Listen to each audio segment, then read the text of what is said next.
Por primera vez en la historia moderna, Estados Unidos lanzó un ataque militar letal contra un barco sospechoso de tráfico de drogas.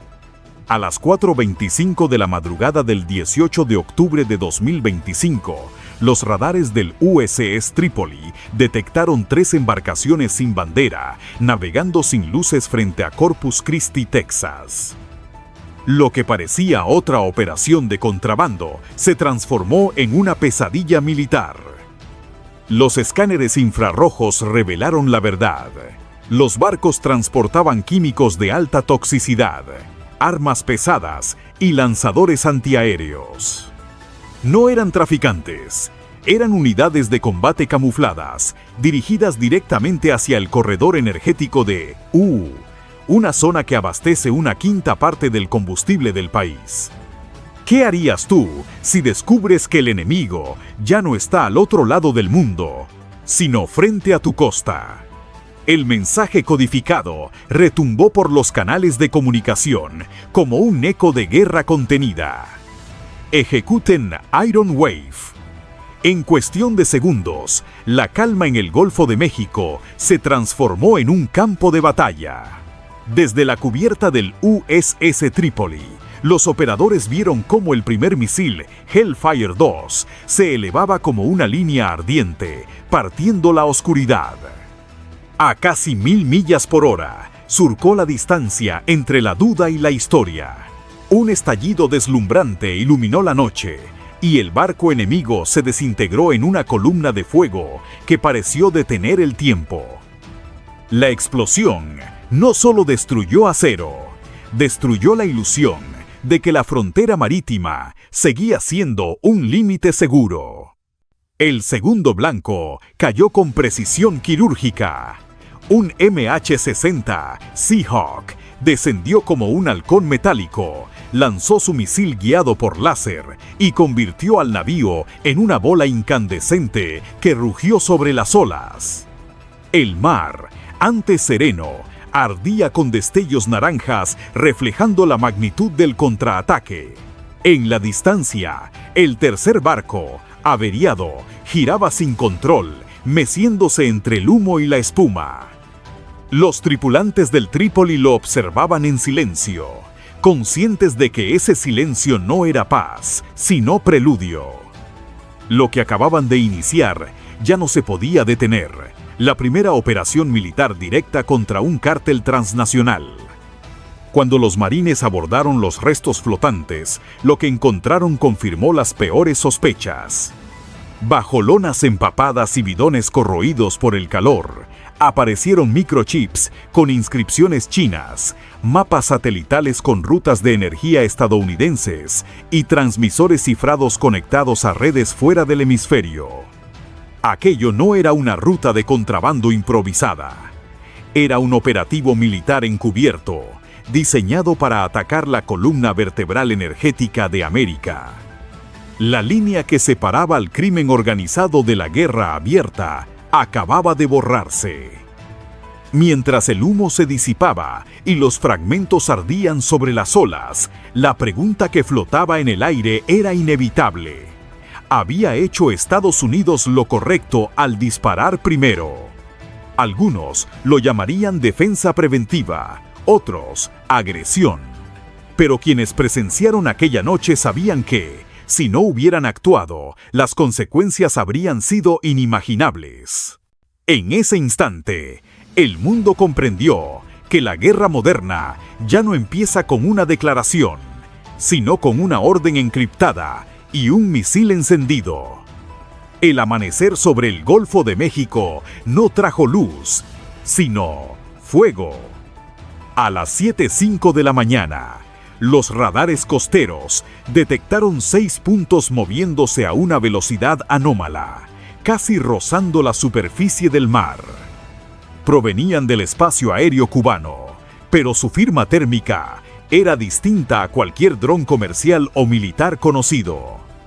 Los analistas en el Comando Sur confirmaron lo impensable. Aquellos artefactos no eran improvisados ni de fabricación artesanal. Eran drones de combate híbridos, equipados con núcleos metálicos y sistemas de vuelo que solo potencias tecnológicas podían producir. Algo había cambiado. El enemigo ya no traficaba con drogas, traficaba con guerra. Desde la cubierta del USS Tripoli, 230 y 5 Lightning II despegaron con la velocidad de un trueno, surcando la niebla como cazadores invisibles. En segundos, interceptaron los primeros objetivos. Un misil Mach 1.2 desintegró al primer dron, mientras las defensas automáticas del buque eliminaron al segundo con una lluvia de tungsteno ardiente. Pero los 4 restantes siguieron volando, esquivando radares, trazando movimientos erráticos, como si fueran guiados por inteligencia humana. El enemigo estaba probando algo más que armas. Estaba probando los límites de la defensa estadounidense. Uno de los drones rompió formación y se lanzó en picada. Su objetivo, la refinería de Galveston Bay, un corazón palpitante que producía casi el 14% del combustible de Texas. A las 7:13 a.m., el cielo se convirtió en un segundo sol. La explosión alcanzó una fuerza de 2.3 kilotones, suficiente para sacudir ventanas a más de 20 millas y teñir el horizonte de humo negro. El fuego rugió durante 6 horas, mientras los noticieros interrumpían su programación con un solo titular: Ataque al corazón energético de Estados Unidos.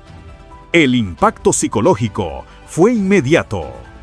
Las bolsas de valores temblaron, las líneas aéreas suspendieron vuelos y millones de estadounidenses despertaron con una nueva pregunta: ¿está el país preparado para una guerra que ya empezó sin aviso?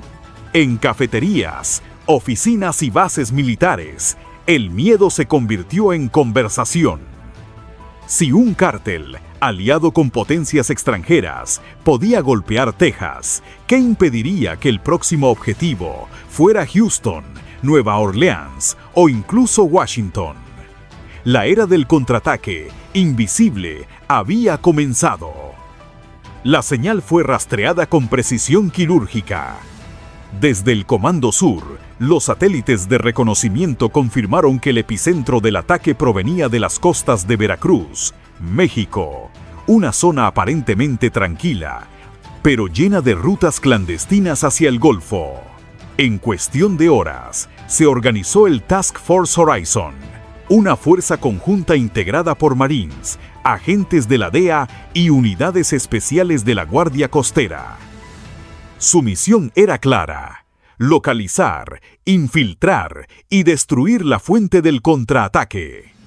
A bordo de helicópteros MH-60 y embarcaciones rápidas, avanzaron bajo un estricto silencio radial, conscientes de que lo que encontrarían allí podría cambiar el equilibrio de poder en el continente.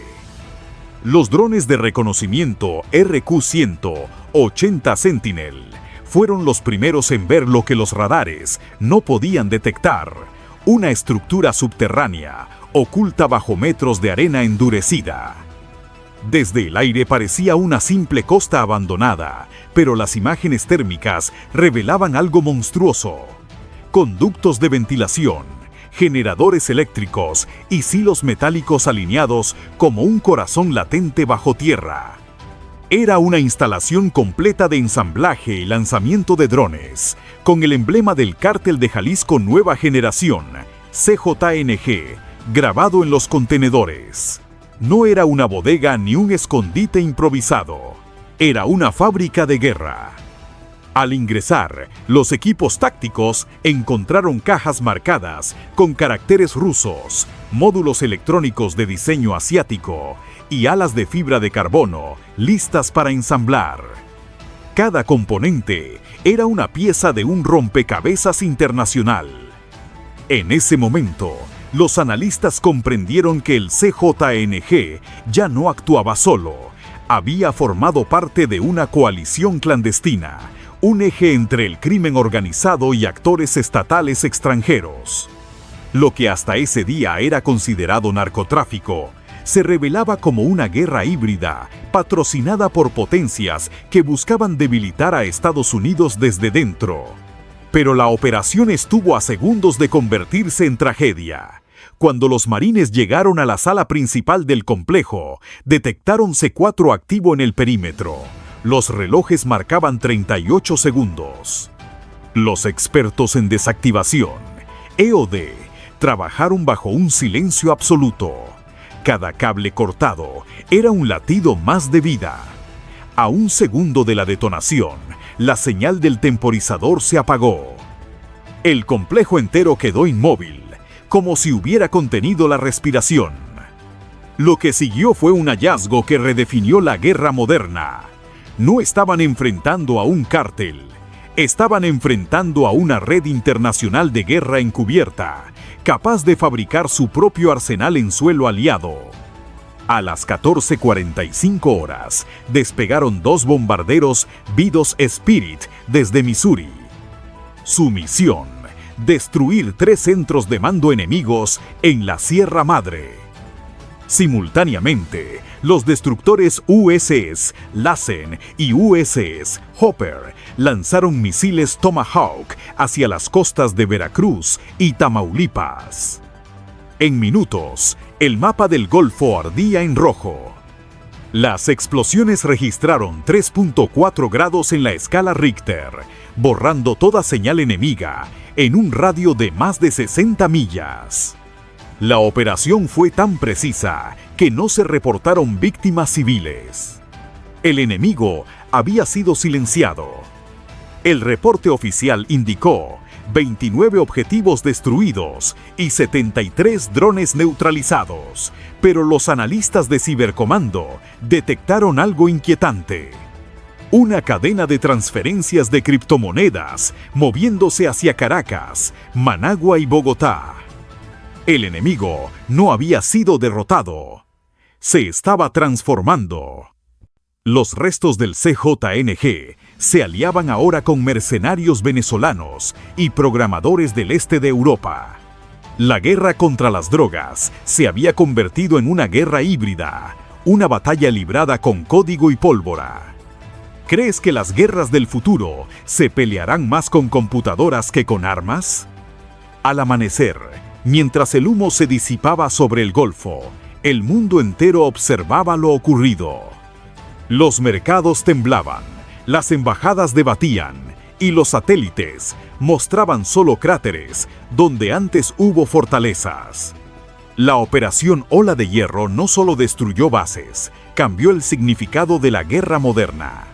Porque hoy, las fronteras no se defienden solo con soldados, sino con datos, energía y voluntad.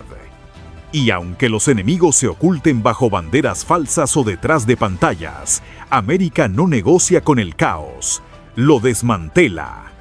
Suscríbete, dale like y comenta abajo.